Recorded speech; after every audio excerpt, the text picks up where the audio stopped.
دیکھیے گزارش یہ ہے کہ اگر ہو سکے تو تھوڑا تھوڑا کیونکہ موضوع چلتا ہے اس کے لیے ساتھ بیٹا ذرا ادھر سائڈ پہ آپ آ جائیں جی آگے آگے تھوڑا آ جاؤ بیٹا آ جائیں آپ بھی آگے تھوڑا آگے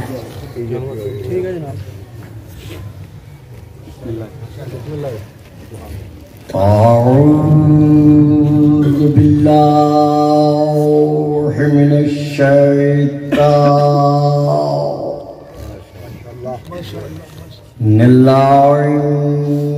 الرجیم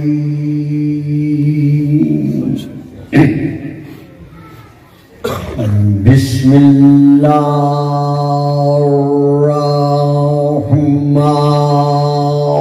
الرحیم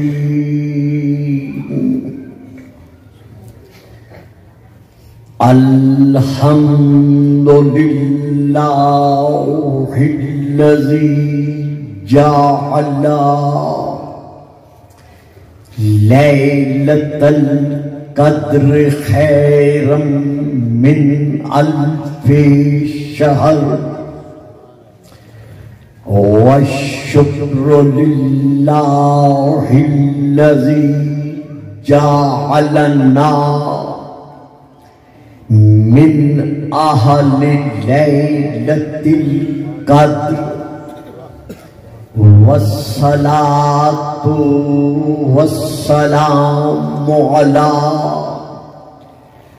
معدن فیوضات لیلۃ القدر محمد المبعوث صلوات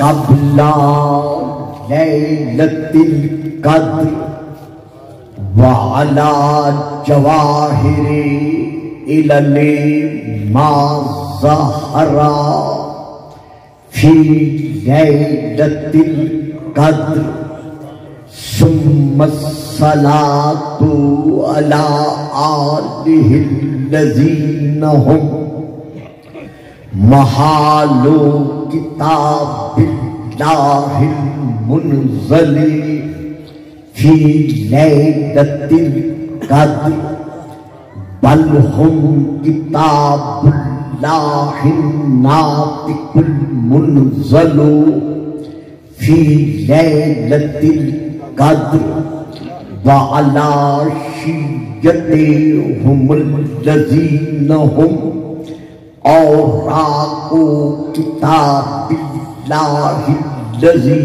نزل فی لیلۃ القدر لاقتباسہم المعارف من مشکات لیلۃ القدر اما بعد فقد قال اللہ تبارک وتعالی الذی خالق لیلۃ القدر فی کتاب القدر وَلِلَّهِ الْأَسْمَاءُ الْحُسْنَى فَادْعُوهُ بِهَا صَلَوَاتٌ اللہم صل علی محمد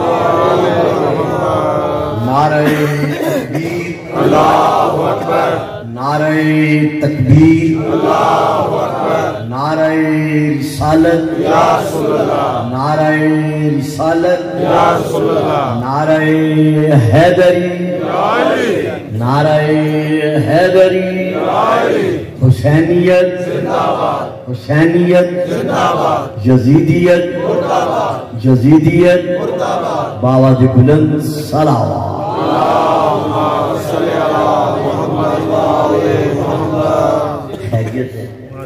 دیکھیے صاحبان گزارش یہ ہے کہ اس دور میں اور اس وقت میں جہاں جہاں سے بھی جو شیعت کے خلاف آواز بلند ہو رہی ہے اس کا جواب دینے کی خاطر جذبات کا سہارا نہیں لینا پڑتا، بلکہ یہ دور علم ہے، یہ دور تحقیق ہے۔ یعنی اس دور میں ہر باشعور بچے کے ہاتھ میں ایک لائبریری موجود ہے، ٹیلی فون موبائل کی صورت میں ایک مستقل اور مستند لائبریری ہر باشعور بچے کے ہاتھوں میں ہے۔ تو جو بھی اعتراض وارد ہوتا ہے آئینے کی مانند اس کا جواب دیا جائے، وہ بچہ خود کتب کو دیکھ کر تسلی حاصل کر سکے کہ کون کون حق کے سائے میں زندگی بسر کر رہا ہے۔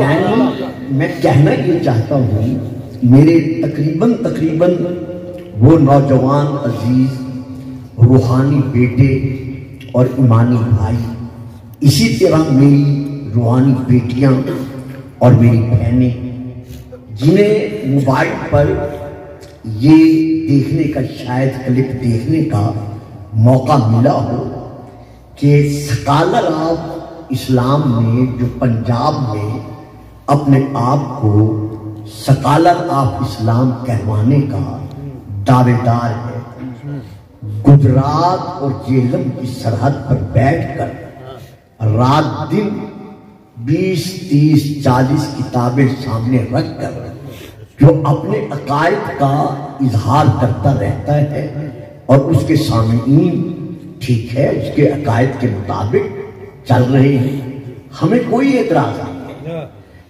ہر آدمی اپنی اپنی تحقیق کے مطابق اگر وہ خود چل رہا ہے یا اپنے چاہنے والوں کو چلا رہا ہے یہ اس کا حق ہے، لیکن جب وہ ہم پر اعتراض کرے گا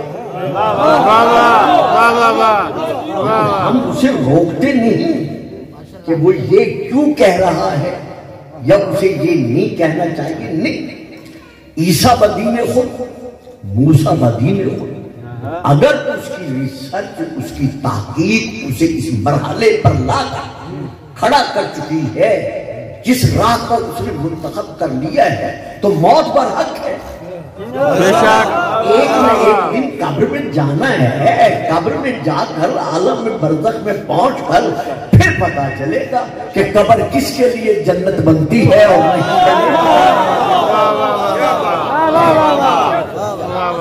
تو ہمیں جہاں تک میری ذات کا تعلق ہے، میں مجالس میں آج کل یہی اپنے بچوں کو پیغام دے رہا ہوں کہ ہمیں جذبات کا سہارا نہیں لینا چاہیے۔ علم کا مقابلہ علم سے ہوتا ہے، دلیل کے ساتھ دلیل کو پیش کیا جاتا ہے۔ اب آج کل جو کلپ چلا ہے وہ یہ چل رہا ہے اس مفکر اسلام کا یا اس سکالر آف اسلام کا، اور میں نے جب کتب کا مطالعہ کیا ہے کہ اس نے کہاں سے یہ فکر لی ہے تو بڑے بڑے صاحبان علم اپنی کتب میں لکھ کر گئے ہیں۔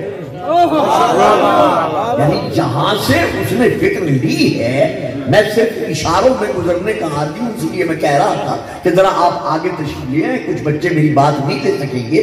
اس نے یہ اعتراض اٹھایا ہے، سوال کیا گیا ہے اس پر کہ یہ شیعہ حضرات حدیث پڑھتے ہیں علی منی وانا منہ، کہ رسول نے علی سے کہا کہ تو مجھ سے ہے اور میں تجھ سے ہوں، یا اپنی بیٹی کے لیے کہا فاطمہ تو بتا تو منی، فاطمہ میرا جز ہے مجھ سے ہے، یا اپنے حسنین کے لیے، نواسوں کے لیے، بیٹوں کے لیے کہا الحسن منی والحسین منی وانا منہما، حسن اور حسین مجھ سے ہے اور میں ان دونوں سے ہوں۔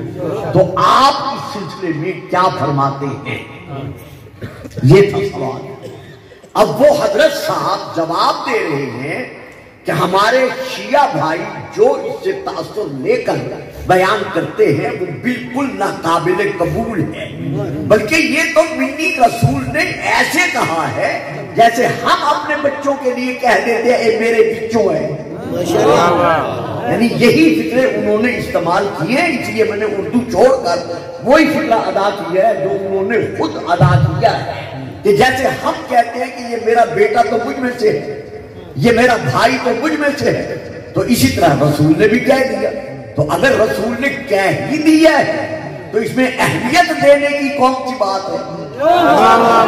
وہ شیعہ حضرات رات دن اس حدیث کو ممبروں پر ان کے ذاکر ہو، خطیب ہو، مولوی ہو، بیان کرتے چلے آ رہے ہیں۔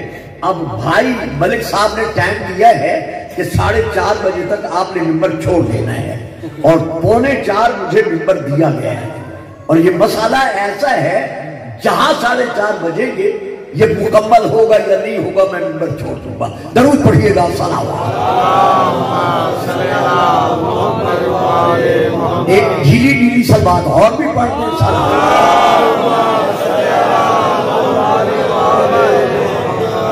میں نے جس آیت مبارکہ کو موضوع سخن اس وقت قرار دیا ہے، یہ سورہ الاعراف کی سورہ نمبر 7 کی آیت نمبر 180 ہے۔ وَلِلَّهِ أَسْمَاءُ الْحُسْنَى، اے صاحبان اسلام و ایمان، اللہ کے لیے اللہ کے منتخب شدہ نام ہیں۔ یہ میں حسنہ کا ترجمہ کر رہا ہوں، یعنی اللہ کے لیے اچھے اچھے نام ہیں، یعنی اللہ کے منتخب شدہ چنے ہوئے نام ہیں۔ اب پھر آگے اللہ ارشاد فرما رہا ہے، فَادْعُوهُ، تم اللہ کو پکارو، تم اللہ کو بلاؤ، تم اللہ سے دعا مانگو، فَادْعُوهُ، تم اللہ سے جو کچھ طلب کرنا چاہتے ہو طلب کرو، لیکن یاد رکھو کہ اللہ کے لیے اسماء الحسنہ ہے۔ فَادْعُوهُ، اللہ کو پکارو ان اسماء الحسنہ کے ناموں کے ساتھ۔ فَادْعُوهُ بِهَا، یعنی اللہ کو جب بھی بلانا ہے، اللہ سے جب بھی کچھ طلب کرنا ہے تو تم اپنے وضعی ناموں کے ساتھ اللہ کو نہ بلاؤ۔ جو نام تمہارے ذہن کی پیداوار ہیں اللہ کو ان ناموں سے مت بلاؤ۔ دیکھیے یہ اٹھوال میں بڑے برسوں سے آ رہا ہوں، یہ شیعت کا ایک مرکزی مقام ہے، لیکن چونکہ مجھے اب الفاظ جو دینے ہیں وہ پردے میں دینے ہیں، اس لیے الگ بات ہے کہ میں پردہ اٹھا نہیں سکتا، کہ اللہ کو جب بھی بلانا ہے ان ناموں سے مت بلاؤ جن ناموں کا ذکر کرتے وقت تمہاری زبان لڑکھڑا جائے۔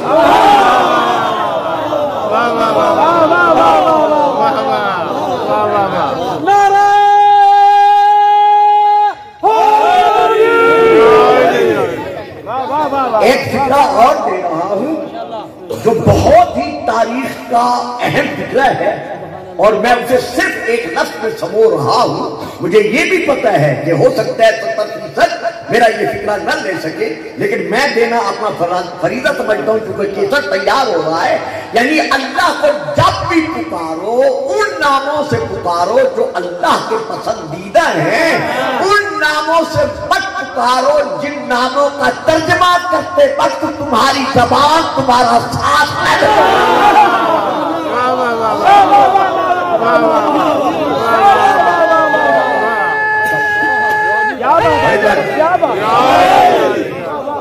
جی بڑی مہربانی، اسی لیے میں عرض کیا کرتا ہوں ذرا میرے قریب بیٹھا کرو، یعنی بیٹا بیٹھ جاؤ میرے چاند، شاباش بیٹھ جاؤ میرے بیٹا آرام سے، یہ باتیں تمہاری سمجھ سے باہر ہیں۔ یعنی اللہ کو جب بھی پکارو ان ناموں کے ساتھ مت پکارو جن ناموں کا ترجمہ کرتے وقت تمہاری زبان تمہارا ساتھ نہ دے، بلکہ ان ناموں سے پکارو کہ جن کا ذکر کرتے وقت چاروں طرف سے آوازیں صلو علیہ وآلہ گونجے۔ ایک فکرہ اور دے رہا ہوں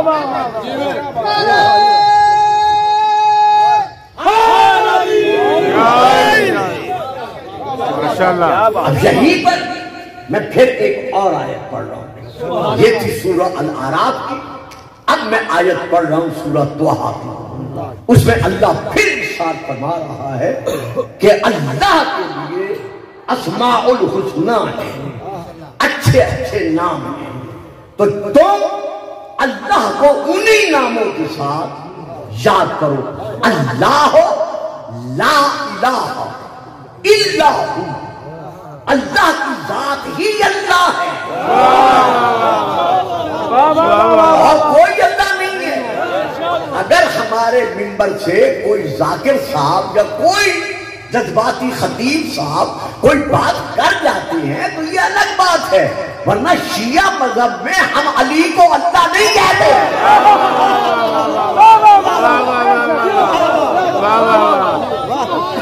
یاد رکھیے گا، یہ صفحات ذہن پر نقش فرما دیجیے گا، شیعہ مذہبی نے تو لوگوں کو توحید پرستی کا ترک کیا،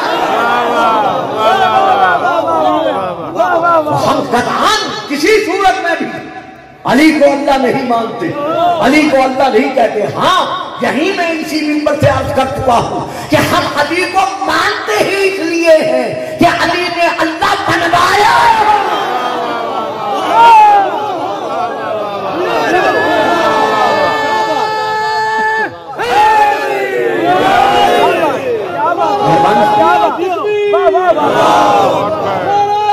تکبیر، نعرہ رسالت، نعرہ رسالت، نعرہ حیدری۔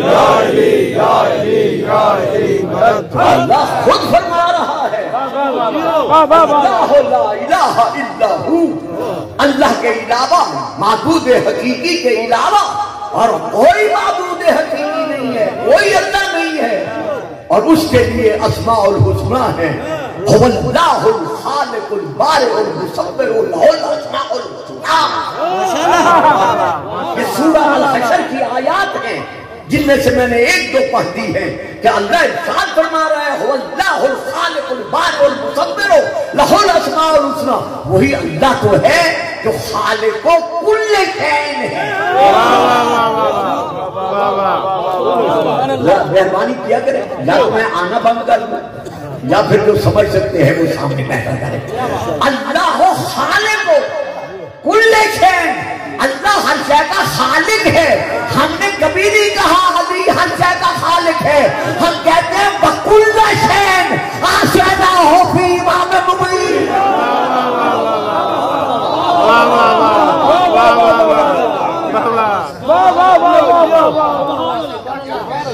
ہر شے کا علم ہم نے سینہ امام مبین میں گن گن کر شمار کر کر کے رکھ دیا ہے تاکہ تمہیں پتا چل جائے کہ بھولنے والے اور ہیں، بتانے والا اور۔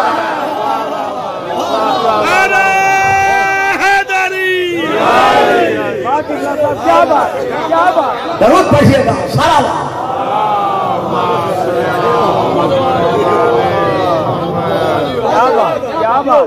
اب صاحبان علم، صاحبان فہم و فراست، ہم نے یہاں دیکھنا یہ ہے کہ اسماء الحسنی سے مراد کون ہے،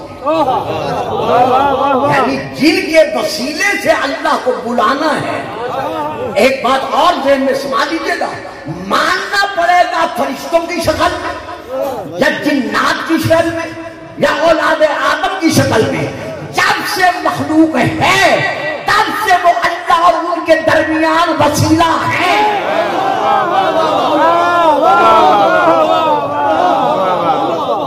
سبحان اللہ، کیا بات، کیونکہ یہ حاکم الحاکمین کا حکم ہے، فدعو ہو بے حق، کہ جب بھی اللہ کو تم نے طلب کرنا ہے، اللہ کو تم نے بلانا ہے، خبردار اپنے نام پسندیدہ جو ہیں ان سے نہ بلانا بلکہ اسماء الحسنی سے بلانا۔ تو آج جو بھی کہتے ہیں بلاتے ہیں، دعائیں قبول نہیں ہوتی، جب چھوڑ دیا ان کو تو دعائیں قبول ہیں۔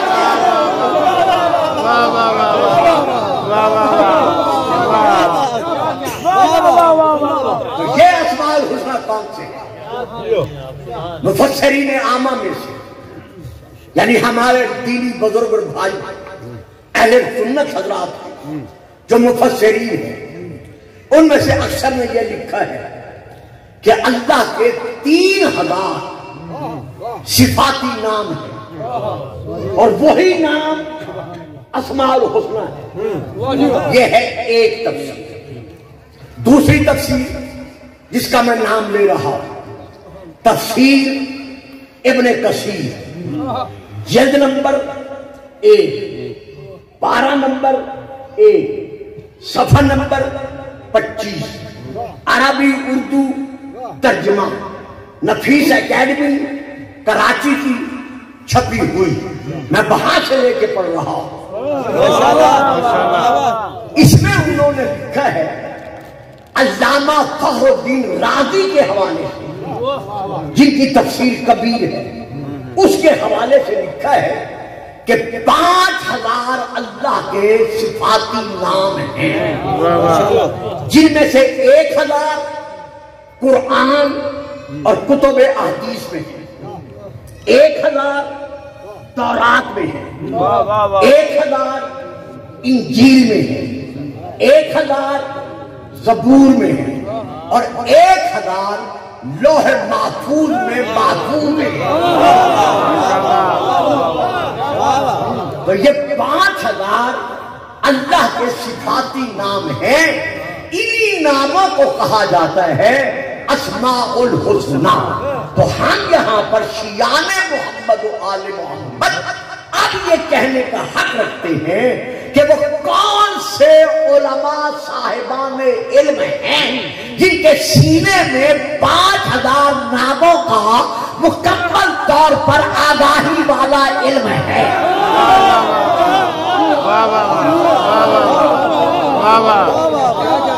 یار میں بیٹا میرا بیٹا تانگ نہ کرو، مجھے پتا ہے میری بات تمہاری سمجھ سے بلند ہے، لیکن بیٹھ سکتے ہو تو آرام سے بیٹھو۔ شاباش، میں آپ سے کہہ رہا ہوں بیٹا چادر والے سے آرام سے بیٹھو میرا بیٹا، ادھر ادھر مت دیکھو، چونکہ یہ علمی تقریر ہے تو اس میں ذہن پھر ساتھ چلتا نہیں ہے۔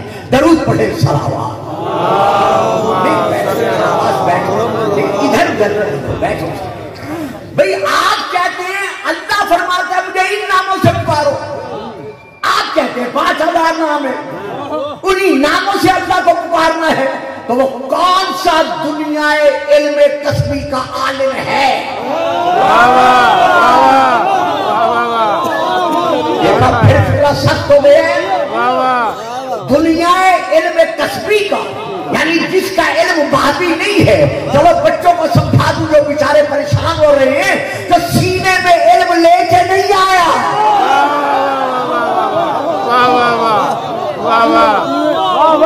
چلو صاحبان علم کے لیے پھر آیت پڑھو، وَمَا أُوتِيتُم مِنَ الْعِلْمِ إِلَّا قَلِيلًا، تمہیں نہیں دیا گیا علم مگر بالکل تھوڑا سا۔ تو جس کا علم ہی قلیل ہے اسے کیا پتا کہ لوح محفوظ میں کیا ہے؟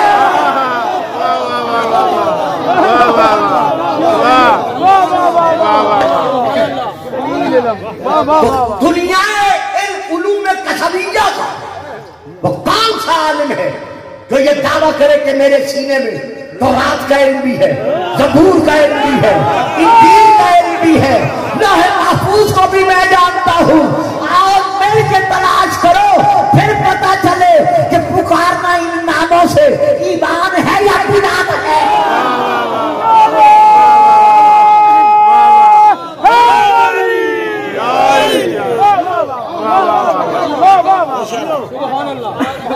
جب نام ہے ہی نہیں ہم لوح محفوظ میں، آپ خود کہہ رہے ہیں کہ 1000 نام لوح محفوظ میں ہے، تو جس نے آج تک لوح محفوظ کو دیکھا نہیں، جو لوح محفوظ کی حقیقت سے واقف نہیں، جسے لوح محفوظ کا علم نہیں، آیا ہم یہ اسماء الحسنی کی تفسیر ان سے لیں یا اس بارے سے قرآن سے لیں جو نانا پاک کی گود میں بیٹھ کر کہہ رہا ہے نانا میں لوح محفوظ کا مطالعہ کر رہا ہوں۔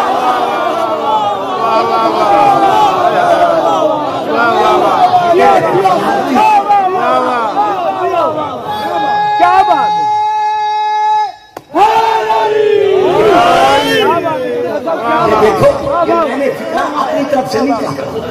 یقین کرو میرے عزیزوں، میرے بیٹوں، سال میں ایک مرتبہ میں حاضر ہوتا ہوں، آپ کے چہروں کی زیارت کا شرف حاصل کر لیتا ہوں۔ یہ فکرہ میں نے اپنی طرف سے نہیں کہا، یہ پھر میں نے بہت بڑی تاریخ کو اس فکرے میں بند کیا ہے۔ فتح الباری شرح صحیح بخاری، اس میں یہ موجود ہے کہ جب رسول پاک نے حسن کے منہ سے انگلی ڈال کر حسن کے منہ میں کھجور کا دانہ نکالا تھا تو نکالتے وقت فرمایا تھا اما تعالی ان صدقۃ علینا حرام۔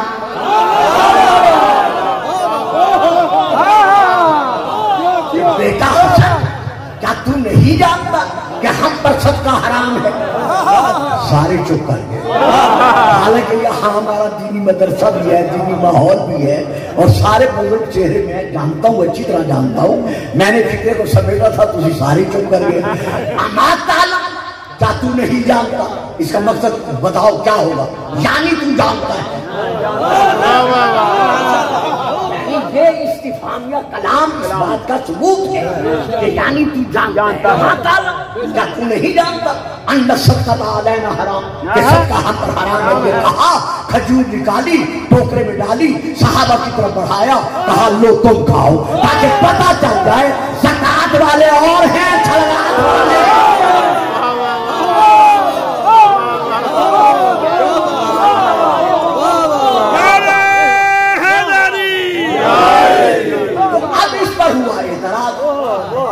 کہ رسول پاک نے بچے سے کہہ دیا کہ کیا تم نہیں جانتا تھا کہ ہم پر صدقہ حرام ہے؟ تو کیا حسن ماں کی گود میں بیٹھ کر یا رسول کی گود میں بیٹھ کر اتنا علم رکھتے تھے جو رسول نے اس انداز میں کہا کہ تو جانتا ہے ہم پر صدقہ حرام ہے؟ تو پھر تم نے کھجور کو اٹھا کر منہ میں، ہمارے ہاں کھجور کا واقعہ ہے، منہ میں رکھنے کا واقعہ نہیں ہے، یہ بھی ذہنوں میں رہے۔ تو اس پر فتح الباری شرح صحیح بخاری میں یہ جرا ہے، یعنی اس پر تحریر ہے کہ جو بھی یہ اعتراض کرتا ہے کہ حسن نانے کی گود میں بیٹھ کر کیسے جانتا تھا، تو اسے سننا چاہیے کہ یہ وہی حسن ہے جو نانے کی گود میں بیٹھ کر لوح محفوظ کا مطالعہ کرتا ہے۔ اور ناراض ہو گئے، اٹھ کے تھے، چپ کر کے بیٹھ گئے۔ اچھا چلو کوئی بات ہے۔ تو یہاں پر آج رات دن ذاکر شیخ بادشاہ سنتے رہتے، سارا سال سنتے ہیں، حتیٰ کہ ماں کی گود میں تھے تب سے سنتے چلے۔ میں بھی اسی زمانے سے سن رہا ہوں جب سے ماں کی گود میں تھا کہ ہمارے ذاکرین، ہمارے واعظین 3 شعبان کو جب مولا امام حسین کے ظہور پر جشن کے قصائد پڑھتے ہیں تو اس میں بیان کرتے ہیں کہ امام حسین نے کہا نانا وہ دیکھو میں نے ایک دلا دیا،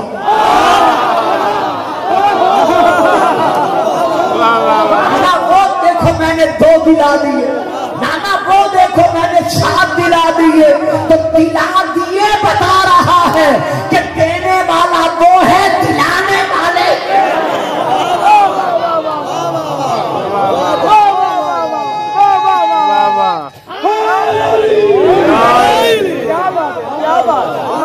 سمجھ رہے ہیں؟ میری بات سمجھ میں آ رہی ہے؟ یہ ہے لوح محفوظ کا مطالعہ کہ لوح محفوظ ہمارے سامنے ہے۔ اب میں آتا ہوں، ایک کتاب ہے ہماری اہل تشیع کی، حضرت علامہ سید محمد صالح کشفی، ترمذی کشفی حنفی، اہل سنت، یہ بہت بڑی کتاب لکھ کر گئے ہیں، مناقب مرتضوی، یہ اس کتاب کا نام ہے، یہ رائٹر کا نام ہے۔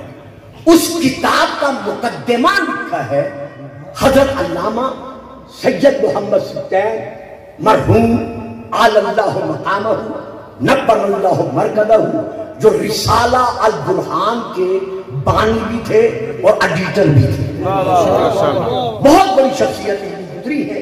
یہ کہیں بھی اگر مجھے ایسے موضوعوں پہ بولنا پڑا تو پھر میں آپ کے سامنے لے کے چلوں گا۔ تو اس میں حضرت علی کا ایک خطبہ ہے مقدمہ کوکب الدری میں، وہ بہت بڑا خطبہ ہے۔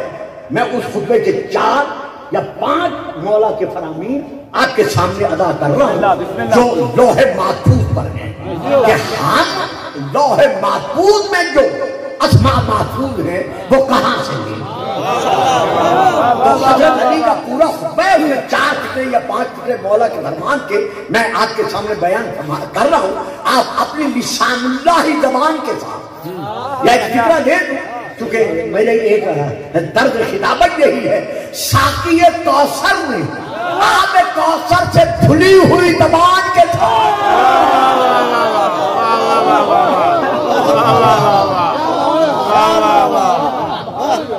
ارشاد فرمایا پیچھے ہم ساقی کوثر میں اپنی آب کوثر سے دھلی ہوئی زبان کے ساتھ کوثری میخاروں کے سامنے ارشاد فرمایا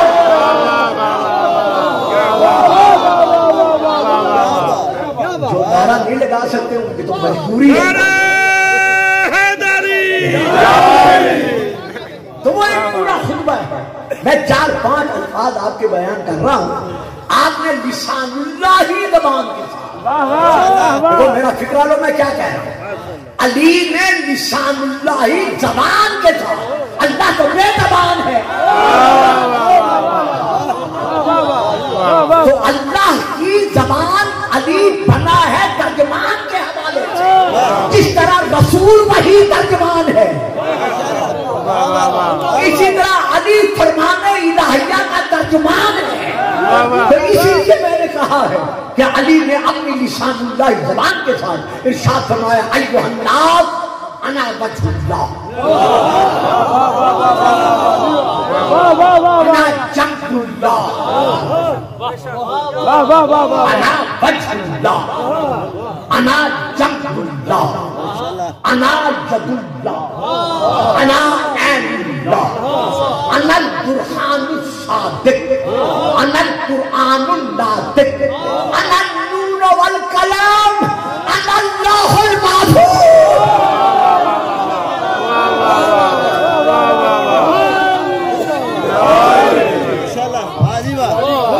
درود پڑھیے اللہ سلام.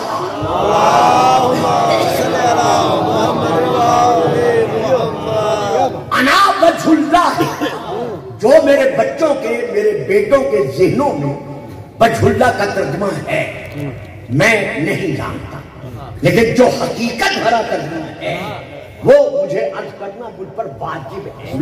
اس وجہ سے مراد یہ ٹکڑی نہیں، یہ حصہ نہیں، یہ چمڑے والی، یہ خط و خال والی، یہ اجزاء سے مرکب والی یہ ٹکڑی نہیں ہے، بلکہ علماء بتائیں گے. یا کبھی آپ نے مجھے پھر موقع بخشا یا ایسا موضوع چلا تو میں بتاؤں گا کہ وجہ کے معنی ہے پہچان کا وسیلہ.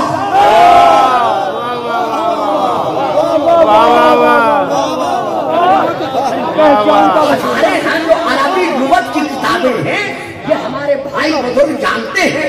المجد کو دیکھو، لسان العرب کو دیکھو، باقی ہماری لغت کی کتابوں کو دیکھو، التحقیق کو دیکھو، اس میں وجہون کے 11 یا 12 یا 16 معنی ہیں. ان معنی میں سے ایک معنی یہ ہے کہ وجہون کسے کہتے ہیں؟ جو چھپی ہوئی ذات کے اظہار کا ذریعہ ہو.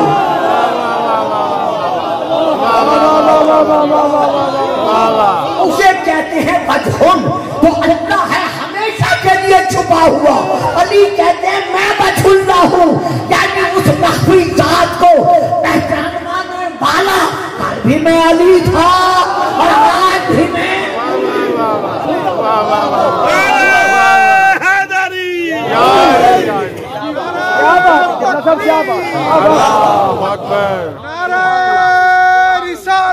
یا رسول اللہ، نعرہ حیدری. آہستہ نعرہ لگائیں، باہر کوئی سن نہیں. نعرہ حیدری، انا وجہ اللہ، میں علی وجہ اللہ. غلط ہے یہ کہنا کہ علی اللہ کا چہرہ ہے. آپ میں سے کوئی ناراض ہو جائے بے شک ہو جائے، جو میرا فریضہ ہے ممبر کا وہ میں نے ادا کرنا ہے. مجھے آپ کو راضی نہیں کرنا.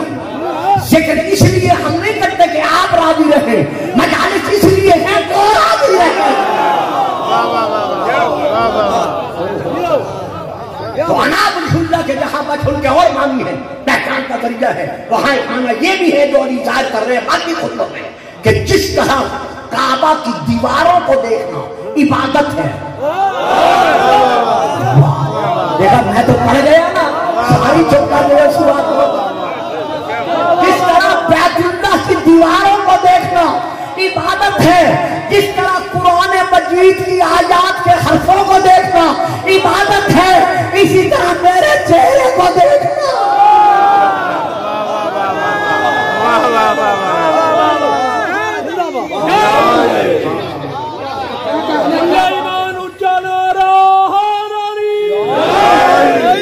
ایک فکرہ دے دوں، تاریخ کا فکرہ ہے، آپ بولیں گے وعدہ ہو گیا، بولیں گے دے دوں۔ بابا جان کیا آپ نے آج پہلی دفعہ علی کو دیکھا؟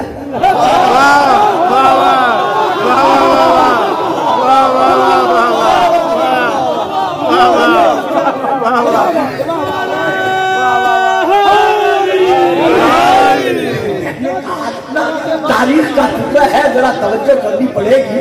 بابا جان کیا آج آپ نے پہلی دفعہ پہلی مرتبہ علی کو دیکھا ہے؟ کہا نا میری بیٹی، کوئی خاص وجہ ہے جو تم یہ سوال کر رہی ہو، پوچھ رہی ہو؟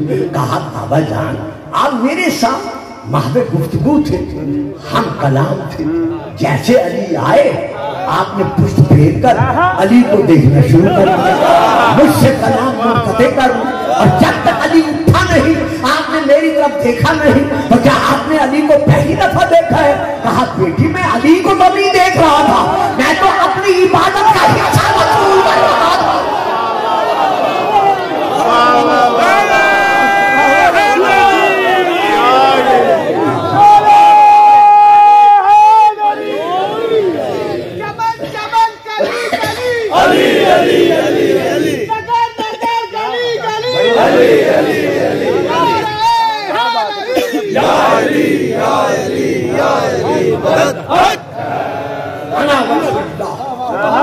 میں اللہ کی پہچان کا وسیلہ۔ دیکھو دوستو، دیکھو بیٹو، دیکھو میری ماں بہنوں بہت بیٹی جو میری تقریر سمجھ سکتی ہو، واللہ باللہ ثم تاللہ میں کسی پہ اعتراض نہیں، جو منبر پہ ذاکر جو پڑھے، جو وہ بیچارہ جانتا ہے وہ پڑھ سکتا ہے، وہ پڑھ رہا ہے، اس کو آتا ہے، میں اس پہ اعتراض نہیں کر سکتا، لیکن بچوں کے ذہنوں پر حقائق کو نقش کرنا یہ مجھ پر شریف واجب ہے، یہ میرا فریضہ ہے، یہ اعتراض نہیں ہے، یہ میرا فریضہ ہے جو میں ادا کر رہا ہوں۔ علی پردے سے بولا نہیں، لہجہ علی کا تھا۔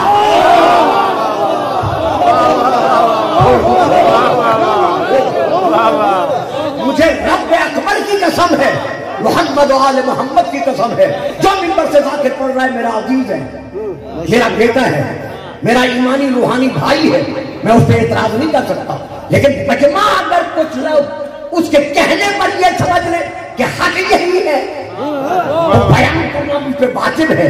جب رسول سے پوچھا گیا کہ یا رسول اللہ شب معراج اللہ نے آپ سے کیسے گفتگو کی، یعنی کس طرح کی، آپ نے فرمایا باللغت علی ابن ابی طالب، علی کے لہجے میں گفتگو کی۔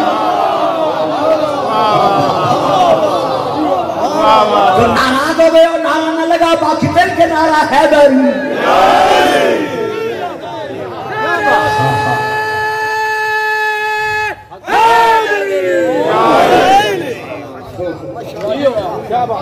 انا جنگ انا وجہ اللہ، اس کے بعد فرماتے انا جنگ اللہ، جنگ کہتے ہیں پہلو، کیونکہ پہلو قربت رکھتا ہے دل کے ساتھ۔ وہ علی فرماتے ہیں میں جنگ اللہ ہوں، کہ میں اللہ کا پہلو، جب اللہ کا جسم ہی نہیں ہے تو پھر پہلو کہاں سے آ گیا؟ تو اس کا معنی یہ ہے کہ میں معرفت الہیہ میں فنا ہوگا، میں علی معرفت الہیہ میں فنا ہو کر وہ منزل پا چکا ہوں کہ بولتا وہ ہے لہجہ میرا ہوگا۔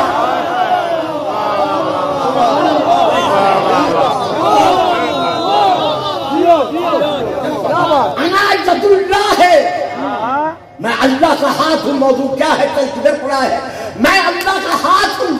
ہاتھ سے مراد یہ 5 انگلیاں نہیں ہیں، یہ رگیں نہیں ہیں، یہ گوشت نہیں ہے، یہ ان کے اندر دوڑنے والا خون نہیں ہے، یہ حرارت نہیں ہے، یہ کچھ نہیں ہے. مطلب پوچھے عربی دان سے، مطلب جو ہمارے مدرس جہاں پر موجود ہے ان سے پوچھے. ید کا معنی ہے طاقت، قدرت، قوت. علی فرماتے ہیں انا ید اللہ، میں اللہ کی قوت کے ظہور کا مرکز.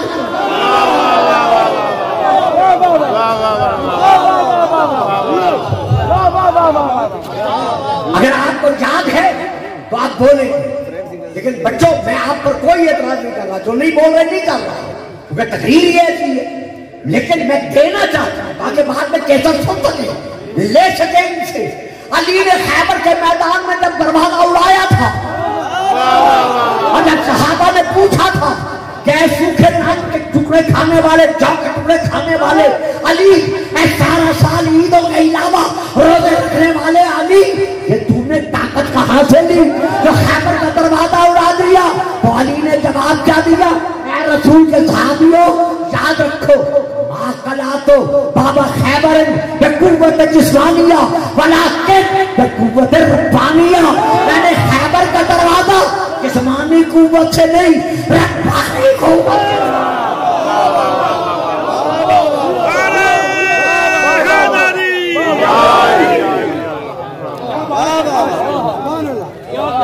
پھر فرماتے ہیں آخر میں جا کر انا نون والقلم، قلم سے علم کا حصول ہے.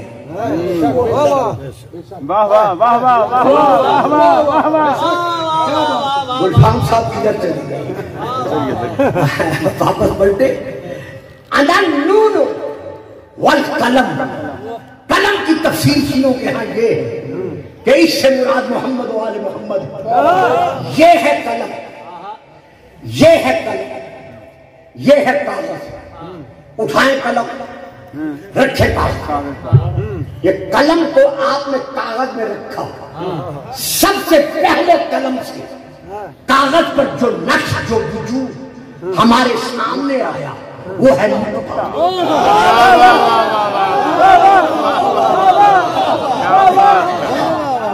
یارو تھوڑی میں محنت کرتا، یا تو ملک صاحب سے کہو مجھے بلانا چھوڑ دیں، اور اگر یہ بلا رہے ہیں تو پھر خدا کے لیے، مولا کے لیے آپ ذرا آگے بیٹھا. نہیں سمجھ رہے کوئی بچے جن کے چہرے میں دیکھ رہا ہوں. آپ نے قلم اٹھایا، اٹھا کے کاغذ کے سینے پر رکھا. ابھی آپ نے لکھا کچھ نہیں، ادھر قلم رکھا، ادھر نقطہ وجود میں آ گیا. اب نقطے سے نقطہ ملتا گیا الف،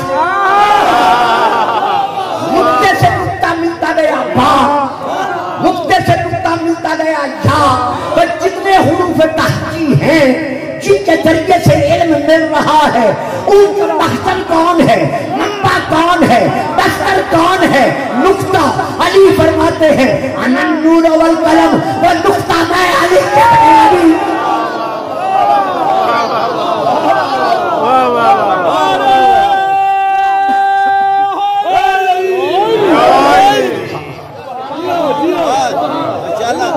انا مدینۃ العلم وعلی بابها. جب نقطے کا یہ مقام ہے تو جو ہے ہی مدینہ، اس کا مقام علم کیا ہوگا؟ انا اللوح المحفوظ، حقیقت لوح محفوظ میں. لوح محفوظ کی حقیقت ایک فکر عینیت. ہر شے کے 4 وجود ہیں. ایک ہے وجود ذہنی، ایک ہے وجود محفوظی، ایک ہے وجود مکتوبی، ایک ہے وجود عینی. گلفام صاحب ذہن میں تصور آیا، یہ گلفام کا وجود ذہنی ہے جو ذہن میں آ گیا. اشتہار پہ لکھ دیا گلفام صاحب. یہ وجود مکتوبی ہے گلفام کا جو لکھا گیا ہے. آئیے اسٹیج سیکٹری صاحب نے فرمایا آئیے گلفام صاحب. جب انہوں نے کہا آئیے گلفام صاحب, تو جب زبان سے کہا گلفام صاحب, یہ گلفام کا وجود ملفوظی ہے, دفتوں میں ادا ہوا. اب تقریر اس نے نہیں کرنی. اٹھوال کے رہنے والوں ذرا میرا ساتھ دو اگر دے سکتے ہو. جو وجود ذہنی ہے گلفام کا, تقریر وہ نہیں کرتا.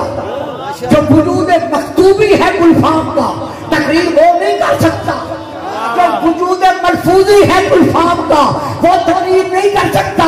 تقریر کون کرے گا؟ یہ وجود عینی. جب تک وجود عینی نہیں مانو گے, قرآن پر ملفوظی ہے.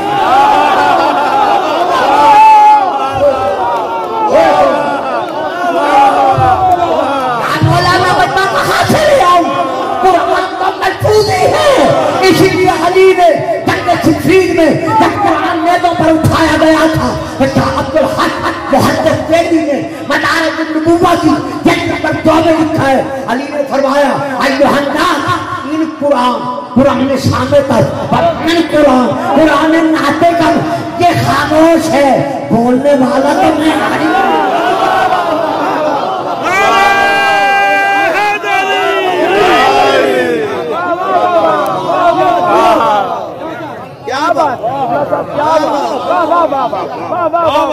تو تقریر کس نے کرنی ہے؟ وجود عینی, وجود حقیقی. اسی لیے رسول کو فرمانا پڑا قرآن و مع علی علی کو مع قرآن. قرآن کا وجود حقیقی علی ہے. رسول کے بعد صرف علی نہیں, انی تارک فیکم الثقلین, کتاب اللہ و عطرتی اہل بیتی. میں تم میں 2 چیزیں چھوڑ کر جا رہا ہوں, ایک اللہ کی کتاب اور ایک اپنی اہل بیت. وہ سامت ہے, یہ ناطق ہے. وہ وجود ملفوظی ہے, یہ وجود ہے. نہ بولو, نہ بولو, تو نہیں بول سکتے نہ بولو. تو بول رہے ہو میرا سب کے لیے سلام ہے. وجود عینی تھا حسین.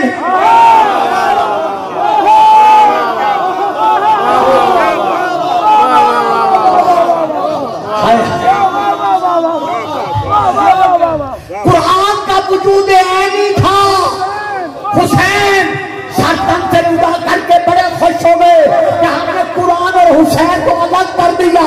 نہ, حسین نے نیزے کی نوک پر قرآن پڑھ کے بتا دیا کہ قرآن تو حقیقت ہے. حسینیت زندہ باد, حسینیت زندہ باد, یزیدیت مردہ باد, یزیدیت مردہ باد. اہل بیت دشمن تے لعنت. درود پڑھیے گا. سلام نہیں دسو جی والے کی میں ٹھیک ہے, بیٹھنے کے نہیں بیٹھے نہیں جی, اس طرح تو نہیں نا. درود پڑھے سلام.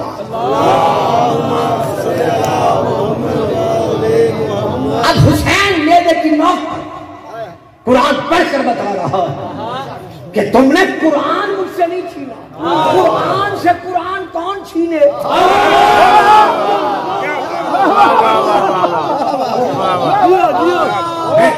بابا جی میری بات سن, میری بات سن. میں قرآن ناطق ہوں, میں قرآن کا عینی قرآن میں ہوں. اب رسول فرما رہے ہیں حسین منی وانا من الحسین. حسین مجھ سے, میں حسین سے ہوں. فاطمہ تو بدر تو منی, فاطمہ مجھ میں تھے. وانا منہا, میں فاطمہ میں سے ہوں. علی و منی وانا منہ, علی مجھ سے ہے, میں علی سے ہوں. ذرا ضرور پڑھیے گا.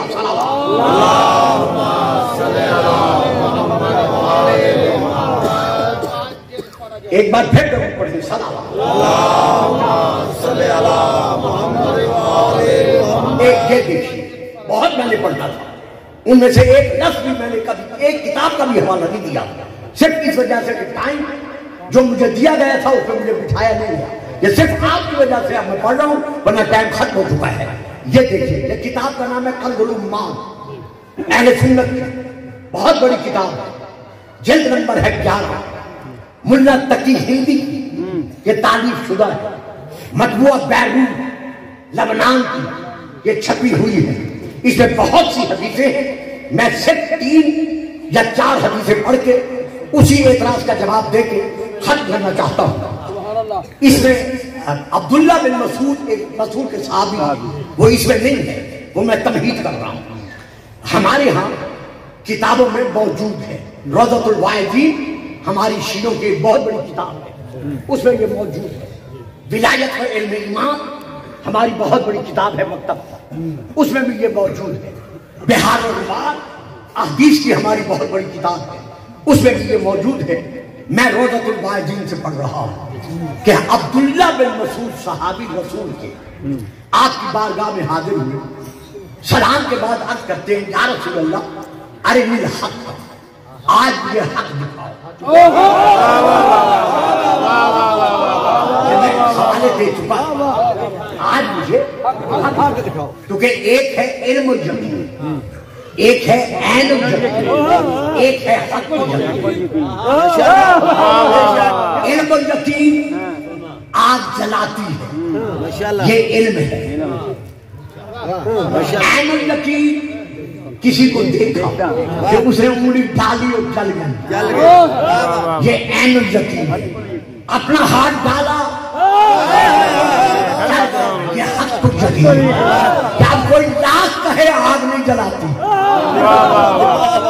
یہ مجھے حق الیقین۔ تو وہ کہتے ہیں ارے یہ حق کا صحابی ہے، یا رسول اللہ مجھے حق دکھا۔ فرمایا اچھا اس حجرے میں چلے جاؤ، جا کے حق دیکھ لو۔ سمجھ میں آئی؟ آؤ بیٹا تشریف لے آؤ، درود پڑھیں صلوات۔ ایک دھیرے دھیرے صلوات میں پڑھیں صلوات۔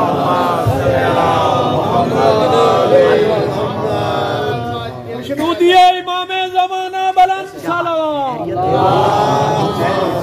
حاجی والے بٹھا دیا، دیکھیں آئندہ جو ٹائم دیا کریں اس پہ مجھے بٹھایا کریں۔ بیٹا میں نے ان سے وعدہ کیا تھا میں 4:30 انہوں نے بٹھایا مجھے 5 تو 1-2 نقطے دیکھیں نا، مسائل کا صرف ایک تھا، باقی آپ کو پڑھیں گے۔ میرے اس عزیز نے، میرے اس بیٹے نے، جب بھی یہ میرے سامنے آتے ہیں، اب تو خیر میرے محلے میں بہت پڑھتے ہیں، سال میں پتہ نہیں کتنی، مجھے یاد بھی نہیں ہے جتنی مرتبہ یہ آگے پڑھ جاتے ہیں۔ درود پڑھیے صلوات۔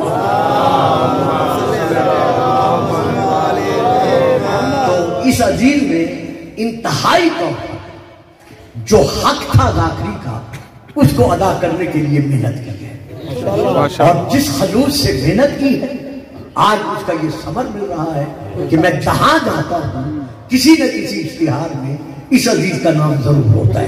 خدا اور اس کو زندگی دے، صحت دے، تاثیر دے۔ درود پڑھیے صلوات۔ بہت جلد میں سمیٹتا ہوں، بات کو آگے نہیں بڑھاتا۔ تو وہ چلے گئے حضرت علی کے حجرے میں، جہاں علی گئے، جب گئے تو کیا دیکھا؟ کانا یصلی، علی نماز پڑھ رہے تھے، اور نماز کی حالت میں علی دعا مانگ رہے تھے، اللہم بحق محمد نخبر للخاطئین من شیعتی، یا اللہ میرے شیعوں کو محمد کے وسیلے سے بخش۔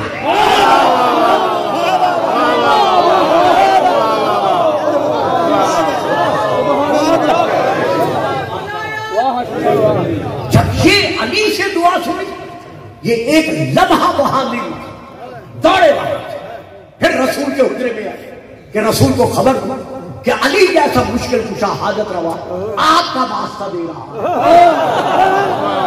لیکن یہ کہتے ہیں کہ میں رسول کے حجرے میں آیا تو میں آئینہ حیرت بن گیا، یعنی مجسمہ حیرت بن گیا، یعنی حیران ہو گیا۔ میں نے کیا دیکھا؟ رسول بھی جو صلی نماز پڑھ رہے ہیں، اور نماز میں رسول کہہ رہے ہیں اللہم بحق علی نغفر للخاطئین من امتی، اللہ میری امت کے گناہگاروں کو علی کے صدقے میں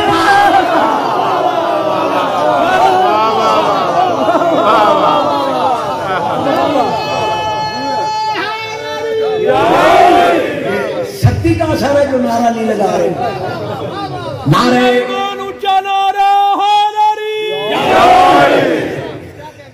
کے ڈرا گئے کہ یہ کیا ہو گیا. رسول پاک نے سلام ادا کیا. ہاں دیکھا ہے حق کو. مولا میں تو اور کچھ کہنا چاہتا ہوں, میں تو گھبرا گیا ہوں. کہا تو ابن مسعود کیا کہنا چاہتے ہو؟ کہا مولا علی کے پاس گیا ہوں تو وہ آپ کا واسطہ دے رہے تھے, آپ کے پاس آیا علی کا واسطہ دے رہے. اب آپ دونوں کو اللہ کا واسطہ,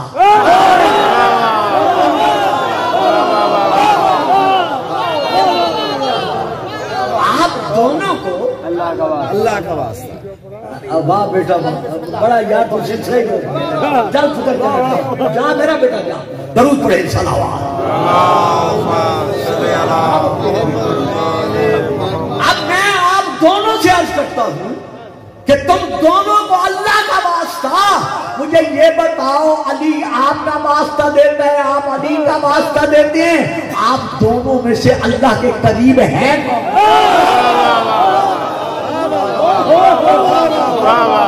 تو اس وقت رسول نے فرمایا ابن مسعود جب میرے زبان سے یہ حدیث نہیں سنی, علی کو منی وانا من ہو, علی مجھ سے ہے,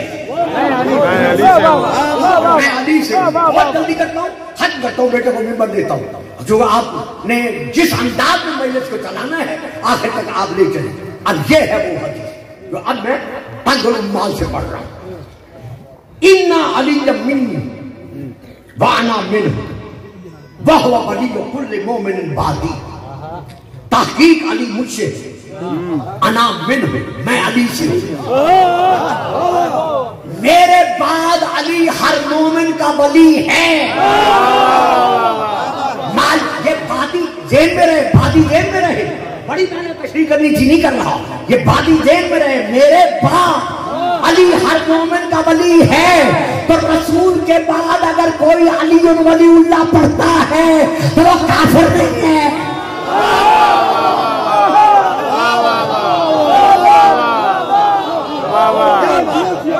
بلکہ یہ رسول کا فیصلہ ہے. ایک حدیث, اب میں باقی حدیثیں چھوڑ کر دوسری حدیث پڑھ رہا ہوں. علی کو منی بمنزلۃ الراس من بدن, علی کو مجھ سے وہی منزلت حاصل ہے جو سر کو بدن سے حاصل ہے. کیا مقصد؟ جس طرح سر کے بغیر بدن نہیں پہچانا جاتا, ساری زندگی کہو غلام ہے, غلام ہے, رسول کے غلام ہیں, جب تک علی کی غلامی نہیں کرو گے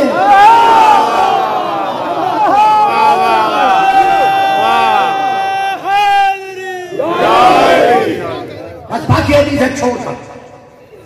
اِنَّ عَلِيٌّ لَحْمُهُ مِنْ لَحْمِهِ وَدَمُهُ مِنْ دَمِهِ وَهُوَ مِنِّي بِمَنزِلَتِ ہارون من موسیٰ. علی کا گوشت میرے گوشت سے. یہ مجھ پہ قرض رہ گیا ہے, آج کا سوال کا جواب, یہ پھر کبھی آؤں گا پھر پڑھوں گا. علی کا خون میرے خون میں سے ہے, ماننا پڑے گا جیسے رسول کا خون پاک. بتانے میں آپ کو کہاں لے گئے, آپ کہاں چھپا کے بیٹھ گئے. جیسے رسول کا خون پاک ویسے علی کا خون پاک. تو جب محمد ایک لمحے کے لیے شرک نہیں کر سکتا تو علی تیرا سال مشرک کیسے رہ سکتا؟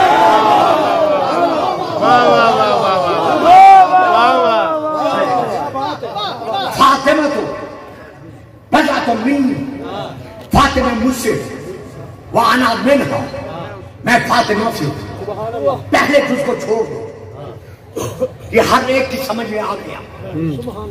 علی رسول کی آغوش کا پابندہ ہے, چچا داد بھائی ہے, اصل ایک ہے, نسل ایک ہے, نسل ایک ہے, نسل ایک ہے, ذات ایک ہے, گلدستہ صفات ایک ہے. لہذا علی رسول میں سے ہے. رسول کا یہ کہنا میں علی میں سے ہوں. فاطمہ بیٹی ہے, سیدنا دختر ہے, رسول میں سے ہے. رسول کا یہ کہنا انا منہا, میں فاطمہ میں سے ہوں. یہ کیا حسن و منی، حسین و منی دونوں نواسے رسول میں سے ہے۔ رسول کا یہ کہنا انا منہما، میں حسین میں سے ہوں۔ کبھی سوچا ہے کہ یہ بیٹا سونا نہیں ہے، آنکھیں بند نہیں کری میرا بیٹا؟ کبھی سوچا ہے کہ یہ سب کیا ہے، کیوں ہے؟ افلا تعقلون، کیا تم قرآن پڑھ کر عقل سے کام نہیں لیتے؟ افلا تفکرون، کیا حدیثیں سن کر سوچتے نہیں؟ سوچو سوچو کہ کیسے رسول ان میں تھے، سید الانبیاء، امام الانبیاء، کائنات کے وجود کی علت غائبہ، کہہ رہا ہے میں ان میں سے ہوں۔ اس سے کیا مراد؟ لفظ ہے من، بس یہی بات ہے، اسی پہ ختم ہے۔ جس علامہ سے بھی چاہے شیعہ جو سنی ہو، جس کو آپ جانتے ہیں، اس سے جا کر پوچھیں من کے استعمال کی کلام عرب میں کئی قسمیں۔ نمبر ایک، من ابتدائیہ، ابتدائیہ یعنی ابتدا کو ظاہر کرتا ہے۔ سفر کو من ملتان الى اٹھوال، میں ملتان سے چلا اٹھوال میں آیا۔ میرے چلنے کا آغاز کہاں سے ہے؟ ملتان سے۔ یہ کس نے منوایا؟ اس من نے۔ ملتان سے چلا، ابتدائیہ ہے من، تشریح اب نہیں کر سکتا۔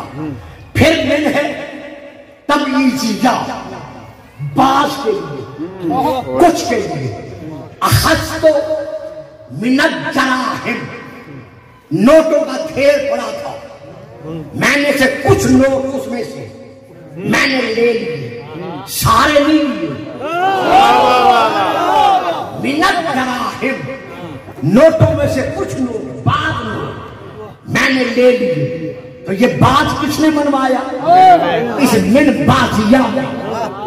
اسی طرح یہ من باقی کے ساتھ اصطلاح کے معنی میں بھی ہے، استعانت کے معنی میں بھی ہے، زائدہ کے لیے بھی استعمال ہوتا ہے، تعلیل کے لیے بھی استعمال ہوتا ہے، اور یہ من بیانیہ بھی ہے۔ ساری مثالیں دیتا، اب نہیں دیتا۔ میرا بیٹا بیٹھا ہوا ہے، اس کی خاطر نہیں، بلکہ مجھے چھوڑ نہیں چاہیے، کوئی اور بھی ہوتا تب بھی میں چھوڑ دیتا۔ من بیانیہ ہے۔ میرے پاس ایک انگوٹھی ہے، آپ کے ذہنوں میں ابہام آ گیا، شک آ گیا، سونے کی ہے، پلاٹینم کی ہے، چاندی کی ہے، لوہے کی ہے، تانبے کی ہے، پیتل کی ہے، کس کی ہے پتہ نہیں نا، انگوٹھی ہے۔ ذہنوں میں سوال آ گیا کس سے ہے؟ اب میں نے کہا من فضت، چاندی میں سے ہے۔ میرا یہ کہنا من فضت، چاندی میں سے ہے، ابہام ختم ہو گیا، آپ کو پتا چل گیا کہ یہ انگوٹھی چاندی میں سے ہے۔ اب یہ انگوٹھی بھی چاندی، یہ ڈھیر بھی چاندی، ابھی نہیں پہنچے، ابھی نہیں پہنچے۔ یہ کڑا ہے، کسی پاس ہے کڑا؟ یہ کڑا ہے، یہ کڑا کس کا ہے؟ یہ چاندی کا ہے۔ یہ پاؤں میں کڑا ہے، اور بابا کیڑی قید ہے؟ یہ چاندی کا ہے۔ اچھا چلو ان باتوں کو چھوڑو، یہ پنجہ ہے مولا عباس کا، کس کا ہے؟ چاندی کا ہے۔ تو ہے کس کا؟ چاندی کا۔ اب یہ بھی چاندی، جو ڈھیر پڑا ہے وہ بھی چاندی۔ تو اب اس چاندی کی اور اس چاندی کی جنس ایک ہے۔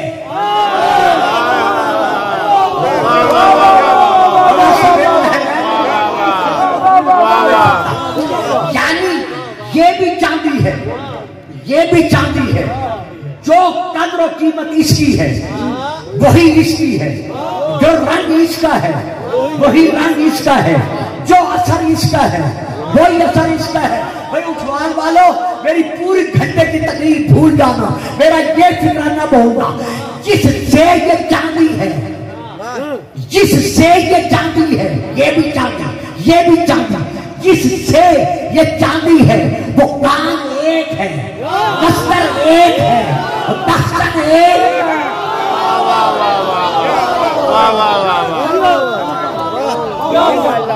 رسول کا یہ فرمانا کہ علی جو حقیقت ایک ہے، علی جو منی بانا من ہو، کہ ہماری صورتوں کو نہ دیکھنا، ہماری صورتوں کو، شکلوں کو نہیں دیکھنا، ہمارے ناموں کو نہیں دیکھنا، ہماری حقیقت کو دیکھنا ہے۔ اگر ہم 5، 12، 14 کو وہاں دیکھو تو ہم سب عالین ہیں، انتم من العالین، جب عالین میں سے ہے وہاں دیکھو تو ہم سب عالین ہیں۔ یہاں بطول کی چادر کے سائے میں دیکھو تو ہم سب فاطمہ ہیں۔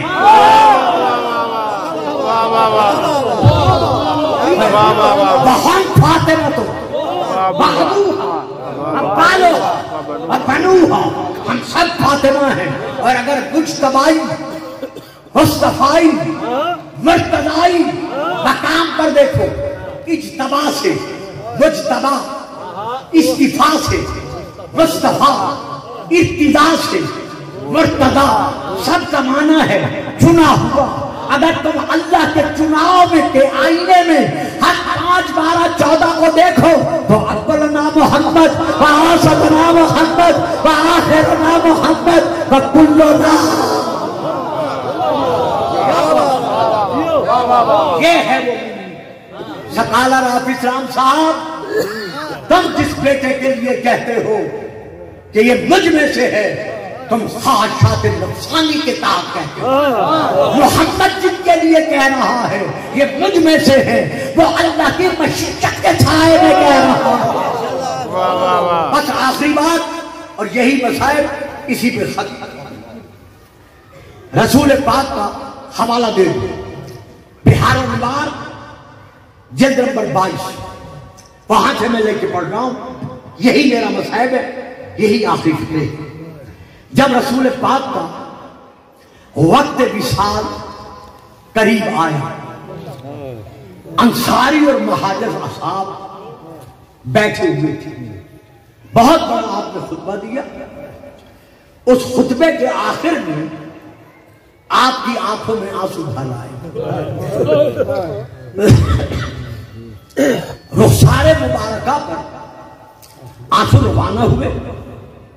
صحابہ ہاتھ باندھ کر کچھ عرض کرتے ہیں، کچھ رو رہے تھے، کچھ عرض کر رہے تھے کہ یا رسول اللہ یہ آنسو کیوں آ گئے ہیں؟ آپ نے فرمایا بیت خواہ بیتی، یاد رکھنا فاطمہ کا گھر میرا گھر۔ سبحان اللہ،